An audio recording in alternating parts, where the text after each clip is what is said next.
Welcome. സന്തോഷമെന്ന് പറയുന്നത് ഒരു നല്ലൊരു ഉണർവാണ്.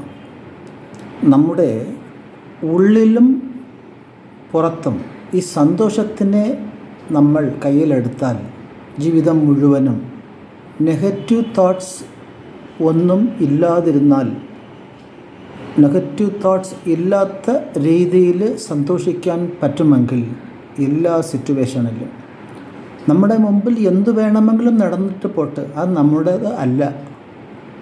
നമുക്ക് ഓൺലി ആവശ്യപ്പെട്ടത് ഈ സന്തോഷമാണ്. ഏത് നടന്നാലും സന്തോഷിക്കുക.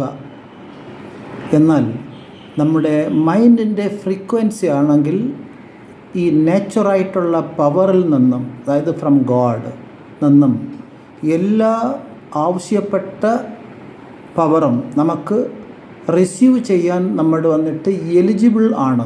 ഈ സിറ്റുവേഷനിൽ ഈ മൈൻഡ് ഉള്ളിലും പുറത്തിലും നല്ല സന്തോഷത്തോട് നെഗറ്റീവ് തോട്ട്സ് ഇല്ലാതിരിക്കുമ്പോൾ നമുക്ക് കിട്ടുന്ന പവർ, നമുക്ക് ആവശ്യപ്പെട്ട പവർ മൈൻഡിൽ അല്ല നമ്മുടെ ബോഡിയിൽ, എന്നുവെച്ചാൽ മൈൻഡിൽ വന്നിട്ടാണ് ബോഡിയിൽ കടന്നു ചെല്ലുന്നത്.